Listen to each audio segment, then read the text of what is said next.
Essence of the Body Mind, Xun Fa Xiang, Jumat 28 April 2023. Riwayat Suci bagian 3, Kesadaran untuk memasuki pintu Dharma.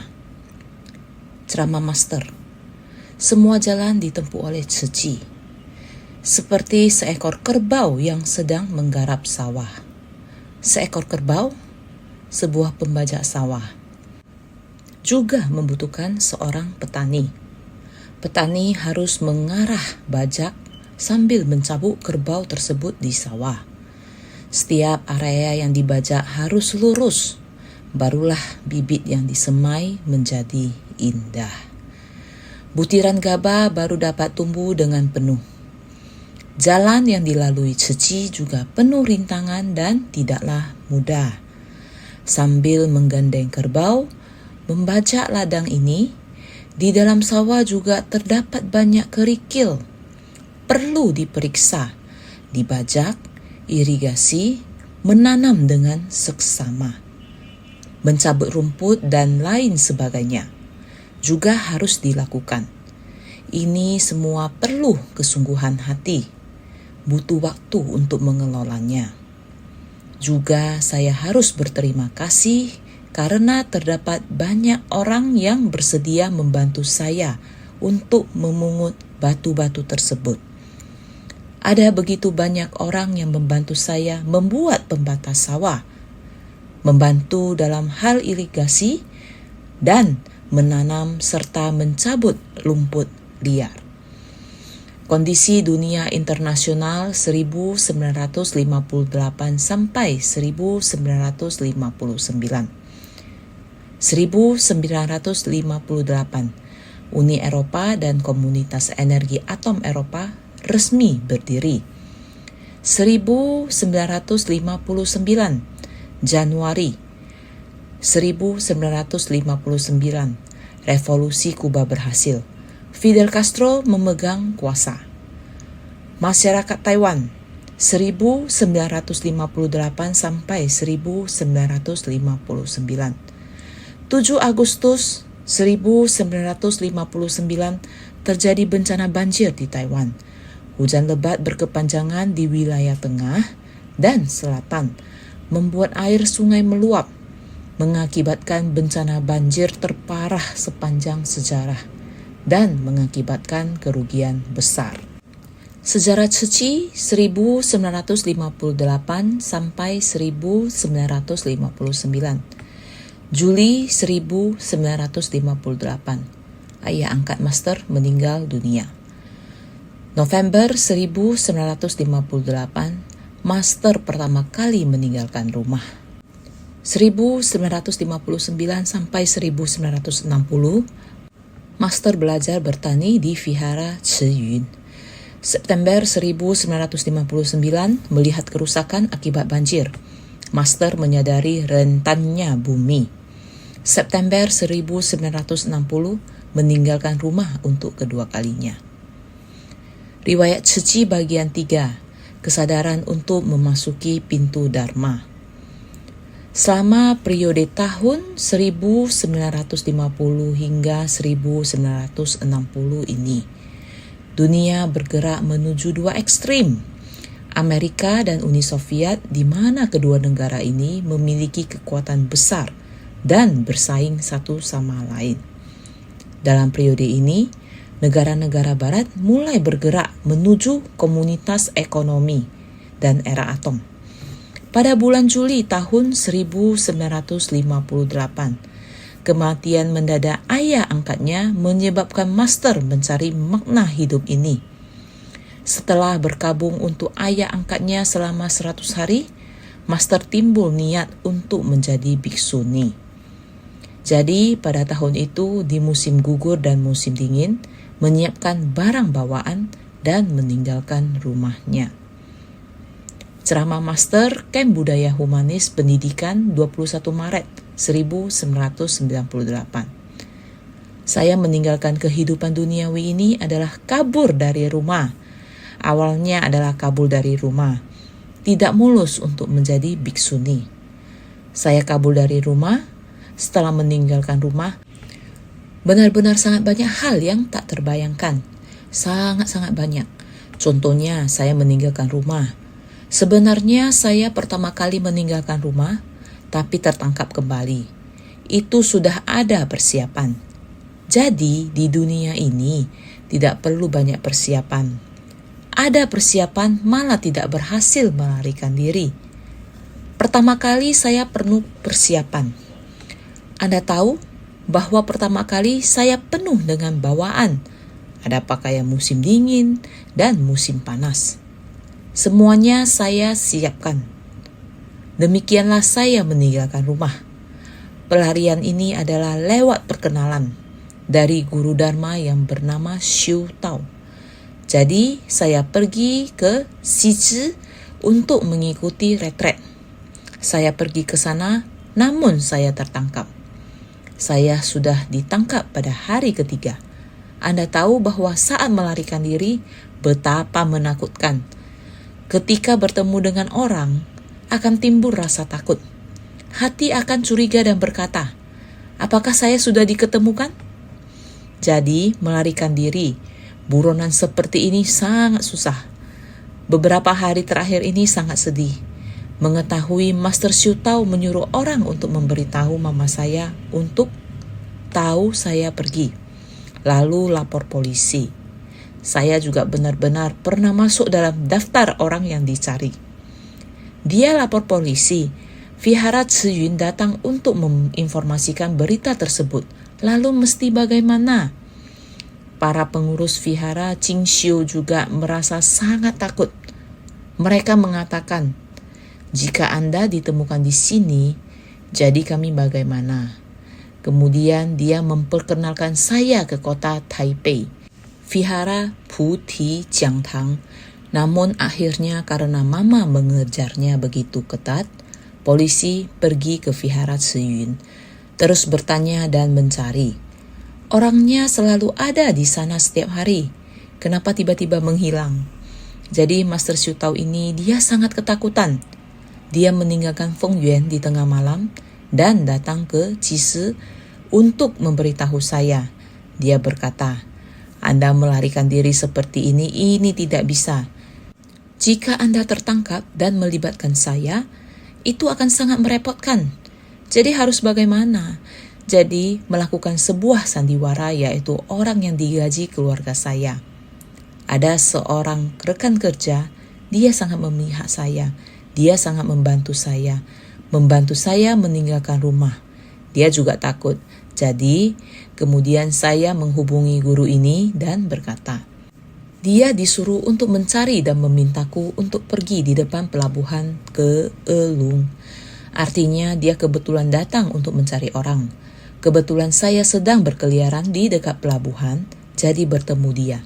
Benar-benar pernah bersandiwara seperti ini. Benar-benar ketika dipikirkan kembali, benar-benar kekanak-kanakan juga bernyali kecil. Dari sebelum meninggalkan rumah hingga setelah kembali ke rumah adalah 5 hari. Ini mainkan sandiwara selama 5 hari sebelum dan sesudah. Kali pertama meninggalkan rumah tidak berhasil, tetapi Master tidak karena itu lalu menghilangkan tekad. Meninggalkan kehidupan duniawi di Vihara Ciyun, melakukan upacara ajaran Buddha pertobatan Kaisar Liang setelah melewati 7 hari. Batin Master perlahan-lahan menjadi stabil. Mulai setiap hari ke Vihara Ciyun, juga ikut bergabung dalam mengurus kehidupan sangha di Vihara. Ceramah Master 13 September 2002, relawan pelestarian lingkungan distrik Tainan. Dulu saya juga pernah menanam padi. Bukan keluarga saya yang menanam padi, tapi saat tinggal di vihara. Vihara ada menanam padi. Pada saat itu jika memikirkan tentang menanam padi, sama seperti melatih diri. Melatih diri akan merasa bahwa melatih diri, jalan itu begitu panjang. Dari makhluk awam hingga mencapai kondisi kebudayaan begitu jauh. Kapan saatnya barulah dapat seperti ini terus melatih diri. Melatih diri akan merasa bahwa melatih diri jalan ini begitu panjang. Dari malu awam hingga mencapai kondisi kebudayaan begitu jauh. Kapan saatnya barulah dapat seperti ini terus melatih diri. Berlatih hingga bisa dekat dengan Buddha. Ada satu saat, sebelum meninggalkan kehidupan duniawi, vihara ini menyiangi rumput liar. Saya ikut mereka pergi. Mereka bilang, menyiangi rumput itu adalah seperti ini cara menyianginya. Bertanya kepada saya, apakah mau ikut turun untuk menyiangi? Benar-benar, saya juga ikut turun untuk menyiangi rumput. Saat itu, waktu mau menyiangi rumput, malam hari jam 3 tengah malam sudah harus bangun. Melihat bahwa langit sangat gelap, belum terang, lalu melihat ke depan. Wah, 11,6 hektar luasnya. Melihat saja, tangan sudah lemas. Masih memikirkan bahwa angin begitu dingin. Petani harus menggulung celananya. Pada saat itu saya masih tidak berani untuk menggulung celana. Hanya bisa memakai sekalian dengan celana panjang seperti ini. Lalu seperti ini masuk ke dalam lumpur. Itu adalah lumpur. Apa kalian tahu lumpur? Begitu orang berlutut, maka akan tenggelam hingga ke atas paha. Harus terus-menerus merangkak seperti ini. Sangat sulit sekali untuk merangkak. Saat itu sedang menyiangi rumput, terus-menerus memikirkan mengapa harus begitu menderita. Untuk apa saya datang ke sini? Karena rela mengerjakannya, rela melakukannya, maka harus lakukan walaupun sulit. Kemudian merasa ini adalah sendiri yang mau, rela melakukannya. Namun pada saat itu belum mengerti harus menerimanya dengan sukacita. Hanya bisa katakan rela melakukannya. Rela melakukannya maka harus lakukan walaupun terpaksa. Tetapi begitu melihat ke atas, ladang sawah yang masih begitu luas. Semakin dilihat semakin luas, tangan semakin lemas. Kemudian saya menggunakan sebuah cara. Pada saat itu saya masih belum bisa melafalkan Sutra Mahakaruna Dharani, yaitu Tapecho. Juga belum bisa melafalkan nama Buddha. Saya ada membaca 4 buku, jadi saya melafal 4 buku. Saya sambil membaca, sambil melafal. Pendidikan terbesar dalam hidup adalah membangkitkan kebajikan hakiki cemerlang, mengasihi rakyat, dan menyempurnakan kebajikan. Terus-menerus menghafalkan dan menyiangi rumput. Setelah melakukannya, buku telah selesai dihafal. Pekerjaan bertani juga ikut selesai. Saya saat ini mengemban misi suci. Bukankah juga seperti ini? Setelah mengairi ladang dan selesai membajak sawah, di ladang yang kosong dimulai dari bibit padi pertama. Sebatang demi sebatang berjalan mundur dan terus-menerus menanam. Melihat dari depan, perlahan-lahan telah berubah menjadi tunas yang hijau. Tunas-tunas yang sangat hijau ini telah terus bertumbuh besar di ladang, terus bertumbuh besar. Ceramah Master 8 Agustus 2007 Griya Jingse. Rasa syukur maka harus bersumbangsi. Orang-orang sangat mencintai saya. Karena sangat menyayangi saya, sehingga tidak tega meminta saya untuk melakukannya. Jadi kita harus berkata pada diri kita sendiri, saya ada waktu, apa yang bisa saya lakukan untuk membantu? Jangan memilih-milih pekerjaan. Seharusnya semua hal apa saja harus kita pelajari. Harus bergiril melakukan tugas besar. Begitu juga dengan saya pada saat itu di Vihara Ciyun. Saya juga mendapat giliran memikul tanggung jawab. Bukan hanya mendapat giliran melakukan tugas besar. Mereka pada saat itu adalah bertani. Semua orang di pagi jam 3 lewat, saya mendapat giliran di dapur. Giliran di dapur, saya masih harus pagi-pagi jam 3 lewat bersiap agar keburu bagi mereka untuk makan, bersiap-siap dan keluar bertani. Mereka harus mengendarai sepeda selama hampir 40 menit untuk mencapai ladang. Tidak seperti kita sekarang ini, di mana ladang hanya berada di sebelah. Mengendarai sepeda sampai ke desa Lilin untuk menanam padi. Jadi mereka jam 3 lewat sudah mesti berangkat. Untuk menanam atau panen, yang mereka pakai pulang semalam. Setelah mandi, baju mereka, saya masih harus menunggu setelah mereka berangkat. Saya harus secepatnya mengumpulkannya untuk dicuci. Masih harus mencuci baju semua orang. Selesai mencuci pakaian semua orang, saya masih harus memasak untuk kudapan. Dengan menggunakan sepeda mengantarkan kudapan ini ke ladang. Memberi mereka makan kudapan pertengahan pagi. Dengan kudapan pagi, ketika mereka makan kudapan, saya masih harus turun ke ladang, membereskan barang-barang yang belum dirapikan. Seusai mereka makan, mereka kembali menanam padi. Saya masih harus membantu mereka menanam padi. Setelah waktunya hampir tiba, saya segera bersiap-siap pulang untuk memasak makanan siang hari, karena menu makan siang juga harus diantar. Saya harus mengantar makan siang dan minuman. Setelah mengantar makan siang, saya masih harus kembali untuk membuat kudapan sore hari. Setelah mengantar kudapan, saya masih harus kembali untuk melakukan apa? Untuk mengangkat jemuran. Orang zaman dahulu menjemur pakaian dengan menggunakan tongkat bambu. Setiap baju dijemur dengan rapi. Tidak seperti orang sekarang yang menjemur baju dengan gantungan baju. Setiap baju digantung seperti sayur asin. Tidak, setiap pakaian juga harus dikanji.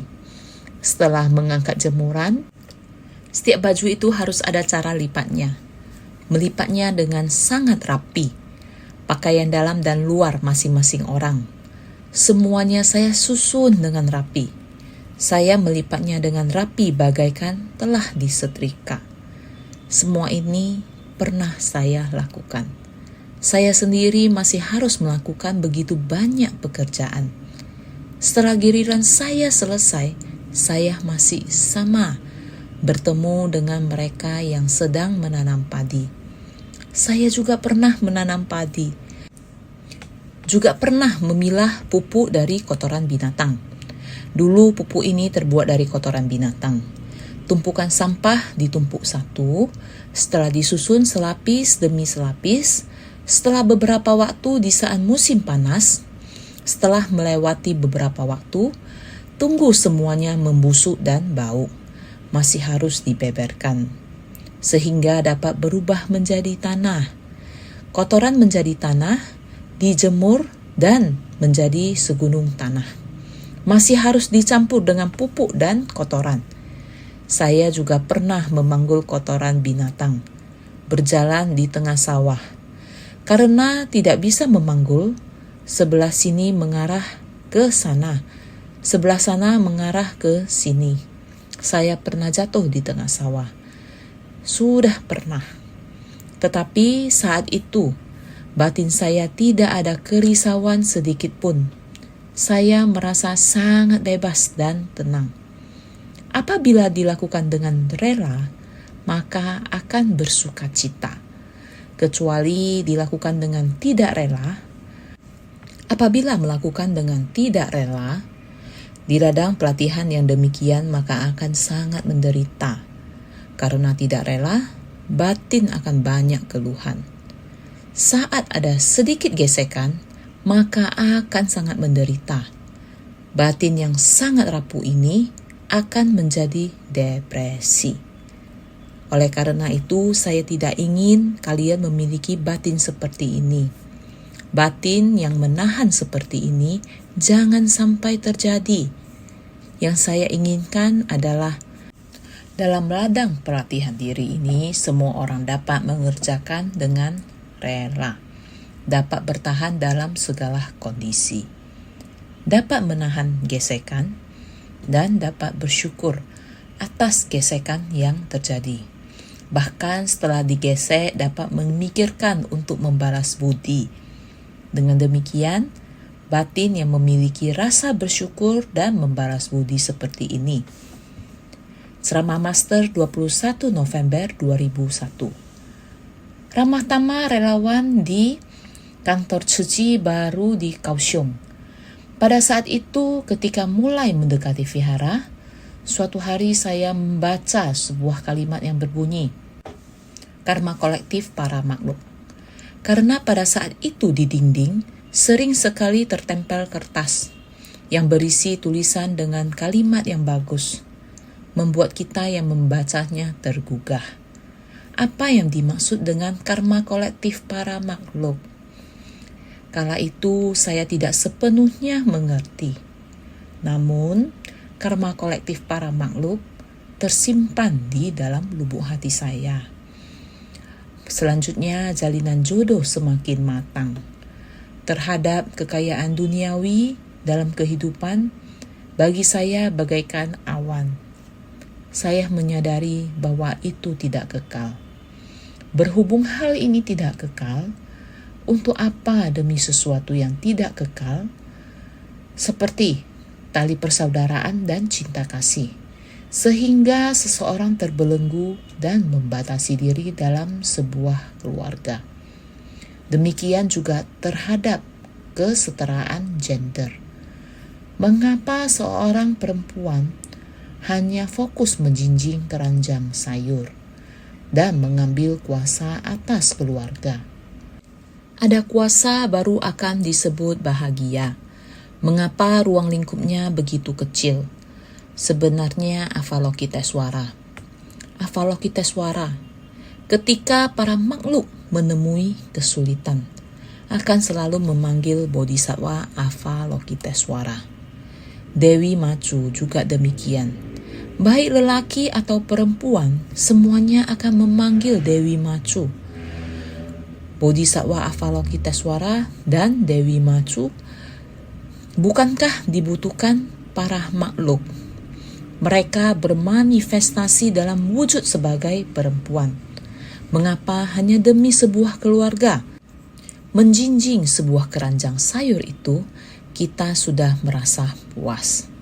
Saya berpikir seharusnya saya membangun ikral terhadap para makhluk di seluruh dunia ini. Kita dapat mengasihinya dengan cinta kasih seorang ibu. Jika kita mengekang diri dalam sebuah keluarga, hanya berapa orang yang dapat kita kasihi? Oleh karena itu, demi cinta kasih universal, kita harus mengesampingkan cinta kasih individu. Tentu, kala itu usia saya masih sangat muda.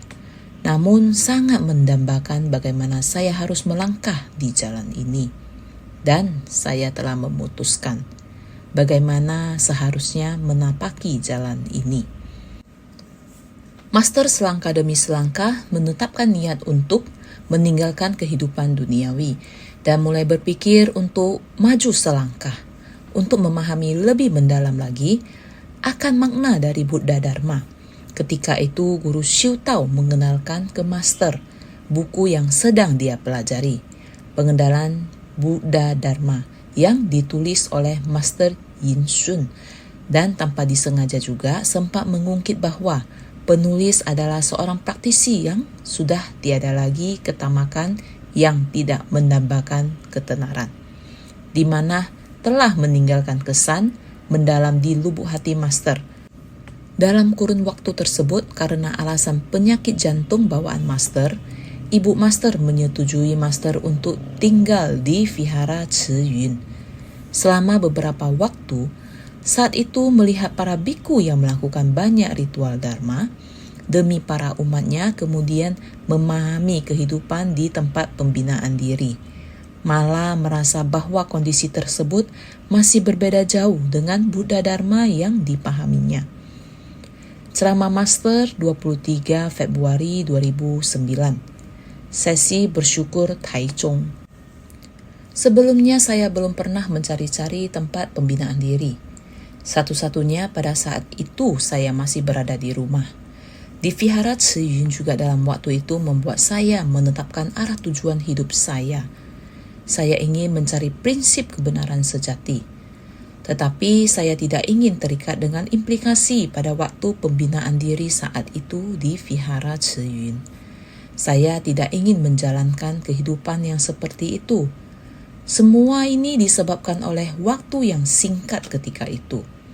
Membuat saya melihat dengan jelas, Buddha Dharma adalah benar adanya. Dharma sesungguhnya sungguh tinggi tiada tara. Ini adalah prinsip kebenaran yang menyeluruh bagi dunia. Oleh karena itu, saya terus mendalami. Saya tidak putus asa dalam mengejar arah tujuan yang tepat dalam kehidupan. Ceramah Master 17 Februari 2009. Kegiatan Temu Rama Tim He-Chi Wilayah Utara Taiwan. Saya memiliki penyakit jantung bawaan sejak rahil. Jadi kala itu saya tinggal di Vihara Ciyun. Tidak ada keinginan pulang rumah. Menetap di Vihara Ciyun sekitar hampir 1 bulan lamanya. Di saat itu saya mengamati aktivitas keseharian mereka. Di hatiku merasa sangat kasihan. Mengapa setelah menempuh kehidupan monastik seperti ini, di dalam pikiran saya yang saya mengerti tentang ajaran Buddha, dari melafalkan sutra pertobatan Kaisar Liang, di sana pun pernah membaca 4 buku, Analek Konfusius, Pembelajaran untuk Jalan Agung. Di sana saya pernah membaca Analek Konfusius. Namun cara hidup yang seperti itu tidak dapat saya terima. Guru Dharma Siu Tao satu ini adalah pulang dari menempuh pendidikan di Jepang. Kadangkala dengan jujur saya bercerita padanya, kehidupan monastik mengapa harus seperti ini? Ketika tengah malam ada orang yang memanggil, kemudian mengemas perkelengkapan, membawa 1 buku sutra dan perlengkapan melafalkan sutra, termasuk mu'i, alat pukul kayu untuk canting, dan yinqing, lonceng tangan. Kemudian pergi. Apa yang dilakukan berikutnya? Di sana melafalkan sutra bagi almarhum. Waktu itu orang selalu memanggil keluar untuk melafalkan sutra pembuka jalan bagi arwah. Mengapa harus seperti ini? Ataupun saat ada orang yang memiliki ritual keagamaan untuk menolak bala, meresmikan patung Dewa Tai Sui, setelah macam lain-lainnya, utamanya adalah diundang untuk hal-hal ini. Saat saya di sana, saya merasa bahwa ini bukanlah ajaran Buddha Dharma. Kemudian saya berdiskusi dengan guru Dharma tersebut, dan dia pun berkata bahwa kondisi ideal di pikiranku juga bukanlah seperti ini. Walaupun pengetahuan tentang ajaran Buddha masih terbatas, akan tetapi kehidupan orang yang telah meninggalkan kehidupan duniawi seharusnya memiliki role model yang seperti apa. Master sudah memilih opsi yang akan dijalankannya. Dalam kurun waktu tersebut, Master juga sudah bersentuhan dengan Sutra Teratai, di mana Buddha mengungkapkan harapan mendasarnya, sutra dari ajaran kendaraan besar, Sutra Teratai, dan terinspirasi secara mendalam. Ceramah Master 26 Oktober 2003. Pertemuan persahabatan He-Shin dan He-Chi. Pada saat akan meninggalkan rumah, Master Siu Tao membantu saya membeli 1 set kitab Sutra Teratai. Kitab ini sudah sangat kuno. Konon katanya sudah sejak zaman dinasti Qing. Ada sekeluarga penganut ajaran Buddha. Mereka membeli kitab sutra ini hingga sampai generasi penerusnya. Generasi penerusnya merasa kitab sutra ini seperti tidak ada kaitan dengan mereka. Mereka menganggap itu adalah urusan generasi sebelumnya dan ditaruhlah di bawah ranjang tempat tidur karena tidak ada tempat. Bercampur dengan beberapa buku, kertas yang ada tulisan Jepang, termasuk kitab Sutra Teratai ini, ditumpuk bersama kertas-kertas bekas tersebut. disimpan di bawah ranjang tempat tidur. Saat itu kesehatan saya tidak bagus dan memulihkan diri di Vihara Ciyun. Ada seorang umat datang ke Master Shu Tao. Dia mengatakan, saya menemukan satu kitab di tumpukan buku dan kertas bekas yang akan dijual oleh orang. Di antaranya ada satu kitab, Sutra Teratai. Sudah sangat lama, namun ada sedikit koyak. Dia merasa baiknya kita beli dan taruh di vihara kita. Bagaimana? Saya mendengarnya, saya lalu mengatakan saya beli. Biar saya yang beli. Karena mendengar kata Sutra Teratai, tidak tahu karena apa, timbul sukacita di dalam hati. Sebenarnya sutra ini, Sutra Teratai, bentuknya seperti apa saya tidak tahu. Namun begitu mendengar Sutra Teratai, saya sudah sangat sukacita. Mendengar umat dari Vihara Ciyun itu sedang melaporkan hal ini, dia mengatakan ingin membelinya pulang. Taruh di vihara kita. Kira-kira bagaimana? Saya di tempat itu mendengarkannya, saya berkata saya yang beli. Biarkan saya yang beli. Master Shu Tao mengatakan, baiklah, biar kamu yang beli. Benar-benar pergi membawanya pulang, sudah sangat tua. Sudah ada beberapa bagian yang lapuk. Sampul bukunya terbuat dari kulit kayu, bahan kayu. Kayu terbuat dari papan kayu, juga sudah sedikit lapuk. Kertasnya juga sudah ada yang lapuk. Saya lalu menganggap kitab sutra ini sebagai pusaka saya. Ceramah Master 21 Maret 1998, Camp Budaya Humanis dan Pendidikan. Kitab sutra ini membuat saya menjadi sangat bahagia, membuat saya menjadi nyaman, dan juga leluasa. Karena saya menjadi tahu bagaimana menjalani jalan kehidupan ini, sehingga saya memastikan arah tujuan hidup yang akan saya kejar. Dimulai dari ini, saya pun sudah menentukan filosofi hidup saya dan nilai kehidupan saya serta akan kemanakah saya. Kemudian mulai merencanakan bagaimana untuk bisa memasuki pintu Buddha. Tentu saja dalam kurun waktu itu dijalankan dengan sangat sulit. Walaupun kondisi batin sangat leluasa, namun kenyataan dalam hidup di dunia ini memberikan banyak cobaan buat saya. Dan juga banyak kesulitan bagi saya. Ikatan dalam jalinan kasih ini sungguh sangat rumit. Jalinan kasih yang saya maksud adalah jalinan kasih keluarga, ibu, adik laki-laki, adik perempuan.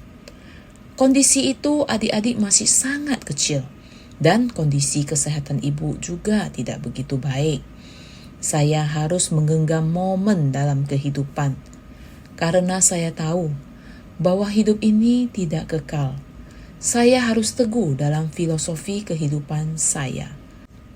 Maka di saat itulah ketika kita mengerti untuk genggam saat ini dan harus segera melakukan karena hidup tidak kekal. Terutama kondisi kesehatan ibu tidak begitu baik. Dan adik-adik juga masih kecil. Coba kalian pikirkan, bukankah ini adalah kondisi batin yang sangat kontradiktif? Sungguh sangat bergelut, di mana pertimbangan hidup berperang dengan jalinan kasih keluarga. Pukulan akibat bencana banjir. Selama 1 tahun lebih mengunjungi Vihara Ciyun, Agustus 1959 di Taiwan terjadi bencana banjir. 7 Agustus, bencana yang tragis tertanam sangat dalam di hati Master. Ceramah Master 2 September 2009, pelatihan insentif insan Ceci Tainan. Jika teringat akan bencana banjir 7 Agustus saat itu, tentu saja saya masih sangat muda. Dikatakan masih muda, namun juga masih sangat memahami masalah duniawi.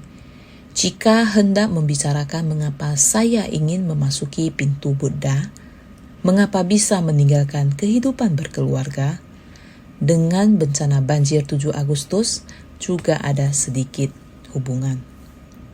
Ceramah pagi Master 15 Juli 1997. Teringat akan bencana banjir 7 Agustus, sampai sekarang jika teringat, masih membuat orang merasa ketakutan. Saat itu saya masih di Fengyuan. Hari itu hanya merasa hujan sangat deras. Hujan yang sangat deras turun tanpa henti. Hanya begini saja. Setelah fajar, berita sudah keluar. Bencana di Changhua sangat serius. Saat itu semua pemandangan di Changhua kebanyakan adalah rumah bata tanah. Karena Changhua adalah kota budaya kuno, Lukang dan Changhua benar-benar adalah kehidupan yang sederhana. Ada sebuah kota yang sangat kuno. Rumah dulu kebanyakan adalah dibangun dengan bata tanah. Jadi, setelah barisan dan seluruh jalan, karena hujan lebat ini, sungai air berlumpur membludak. Air merendam seluruh wilayah perkotaan. Di saat itu semua rumah di seluruh jalan ambruk. Di tengah kondisi itu, banyak orang terkubur hidup-hidup di dalamnya. Di tengah kondisi itu juga harus membersihkan, menyapu bersih.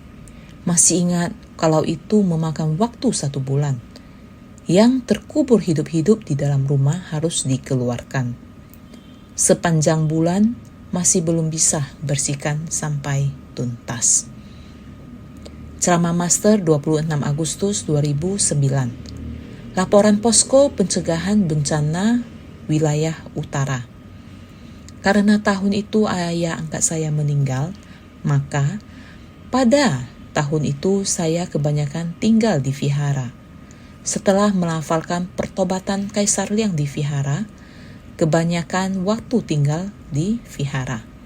Setiap pagi akan pergi, oleh karena itu Guru Xiu Tao, rumah keluarganya adalah di Touliu. Banjir 7 Agustus saat itu sangat parah. Dari Hsinchu terus turun menuju arah selatan ke arah Yunlin. Setelah melewati sebulanan, sepanjang jalan tercium bau yang sangat busuk. Waktu itu banyak korban jiwa di jalan dan di kota. Angin topan saat itu disebut Allen. Topan Allen tidak melanda dataran Taiwan, hanya melewati.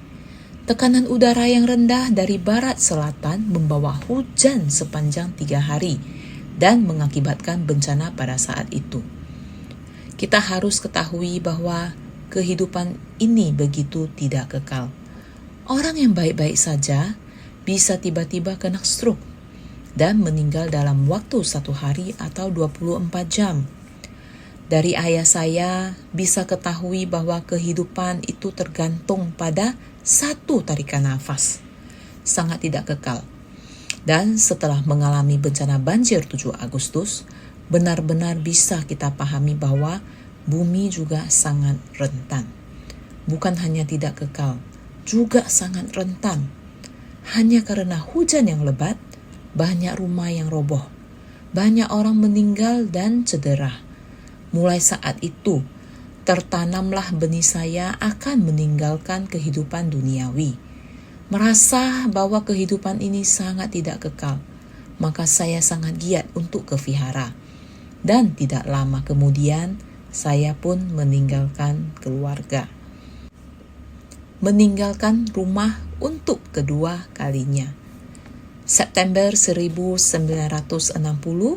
Guru Xiu Tao menemani Master pada musim panen di mana ladang sedang berwarna keemasan di awal musim gugur dan mulai menapaki jalan meninggalkan kehidupan duniawi. Ceramah Master 21 Maret 1998. Camp Budaya Humanis dan Pendidikan.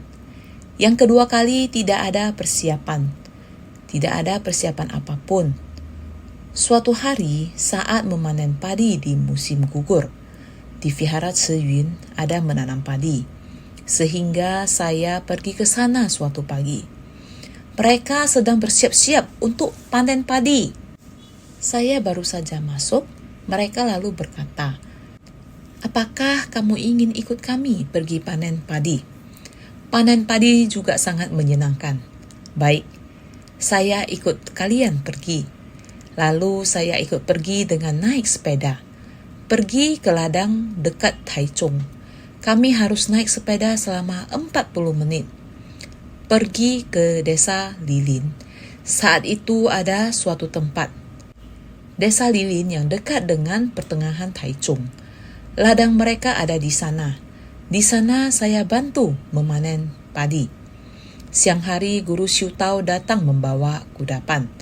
Semuanya pun beristirahat. Duduk makan makanan ringan. Diam-diam dia duduk di samping saya. "Apakah kamu ingin meninggalkan rumah lagi?" Saya berkata, "Saya sangat ingin. Tetapi apakah ada kesempatan?" Beliau berkata, "Kalau ingin, hari ini saja." Saya berkata, "Apakah hari ini bisa?" Beliau berkata, "Mari pergi kalau ingin pergi." Baiklah, hari ini saja. Begini saja. Dia pulang membawa peralatan makan kudapan tadi. Sudah selesai dimakan, dia membawanya kembali. Lalu dia mulai mempersiapkan pakaiannya, mengemas kitab sutra teratai juga.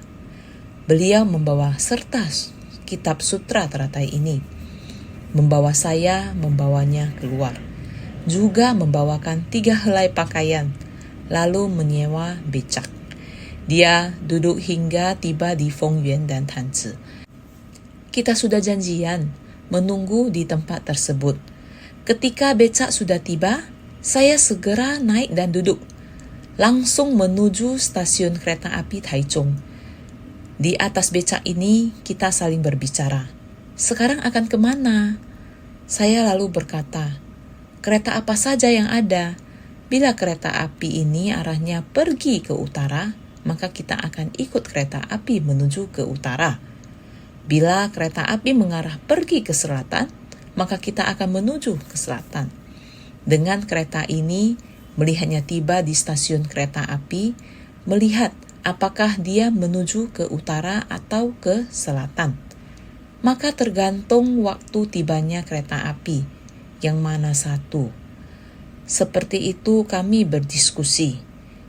Pengemudi becak ini mendengar percakapanku. Dia mengenalku. Mungkin dia mengenal diriku, karena saya sendiri tidak mengenalnya. Sebenarnya pada saat itu yang mengenalku di Fongyuan tidaklah sedikit. Ini benar adanya. Di saat itu ayah saya berada di tempat ini. Sehingga tiba di Taichung. Pada saat itu ada kereta api menuju Kaohsiung. Kami menaiki kereta menuju Kaohsiung. Demikian pergi. Kehidupan saya seperti kereta ini. Sampai di Kaohsiung, langit sudah gelap dan tinggal di penginapan. Mau kemana? Masih belum tahu. Di Kaohsiung mau kemana? Juga masih tidak tahu. Kita berdua berjalan menuju stasiun kereta api. Sekarang mau kemana? Terlihat loket stasiun Konglu. Terlihat Taitung. Taitung dalam benak saya pada saat itu merupakan kota yang sangat terpencil. Pada saat itu yang diketahui, jika di bagian barat kebanyakan melakukan kejahatan, kebanyakan mereka akan melarikan diri ke bagian timur. Saya kepikir wilayah bagian timur dan harus mencari tempat yang tidak bisa ditemukan. Sehingga ditentukan, baiklah, menuju Taitung. Guru Siu Tao mengatakan di sana baik juga, karena saya ada 2 abang yang berada di Taitung. Maka demikianlah menaiki kereta di stasiun Konglu menuju Taitung. Hari kedua di Taitung, pergi lagi ke stasiun kereta api. Memikirkan kita akan kemana lagi. Pergi ke stasiun dan mengengadah kepala. Pada papan jadwal ada tertulis tujuan Luye, Taman Rusa. Apakah kamu tahu? Luye bagi kita merupakan nama yang sangat mengejutkan. Pengikut agama Buddha semuanya tahu, tempat Buddha membabarkan Dharma yang pertama setelah Buddha mencapai kebuddhaan adalah Taman Rusa Isipatana. Tempat yang sangat indah, benar-benar indah. Sehingga di saat itu saya menentukan menuju Luye. Demikian tidak ada arah tujuan. Sampai di stasiun kereta api baru tahu kereta ini mau kemana dan ikut jalan. Malahan tidak ada arah tujuan inilah yang membuat saya menuju arah tujuan yang tepat. Ini merupakan jalinan jodoh yang tak terbayangkan. Di sini terdapat banyak kisah yang lika-liku. Benar-benar sangat banyak. Singkat kata, pada saat itu saya terus mencari tahu prinsip kebenaran yang ada dalam Sutra Teratai. Akhirnya saya menemukan intisari dari Sutra Teratai, yaitu menapaki jalan Bodhisattva, yaitu ajaran Buddha kendaraan besar. Bukan hanya memberi manfaat pada diri sendiri, seharusnya memberi manfaat kepada dunia. Pada saat itu saya tahu arah tujuan saya meninggalkan kehidupan duniawi itu apa. Sehingga saya menentukan aturan saya sendiri. Pertama, tidak menerima persembahan. Kedua, tidak mengadakan ritual bagi pihak luar. Ketiga, tidak menjadi guru orang lain. Tidak mengadakan ritual bagi pihak luar setelah berhasil saya terapkan. Tidak menerima persembahan juga telah berhasil saya terapkan. Ada satu yang tidak saya lakukan, malah melanggarnya. Ini merupakan satu-satunya penyesalan. Tetapi dikatakan kembali, untung saja saya memiliki banyak murid. Ada demikian banyak murid saya baru ada kekuatan membangun 4 misi suci. Juga karena ada demikian banyak orang yang datang membantu saya, sehingga hari ini saya bisa duduk di sini. Kalian duduk di sini, kita berhadap-hadapan untuk berbicara, mendengarkan. Tetapi yang paling penting yang dikatakan dan didengarkan. Batin kita harus bersatu. Kekuatan kita juga harus bersatu. Kita harus menciptakan tanah suci di dunia. Kedua kali meninggalkan rumah, pergi ke kelenteng Wang Mu yang ada di Luye, Taitung. Sementara berada di sana, kemudian menuju perjalanan menganggap dunia ini merupakan bagian tanggung jawab kita bersama. Inilah awal permulaan. Arah tujuan. Tergugah karena ketidakkekalan yang seketika. Meninggalkan kegelapan duniawi, bersumbangsi tanpa pamrih. Giat menggarap ladang berkah, kuntum demi kuntum teratai hati berkembang. Itulah satu-satunya arah tujuan untuk selamanya.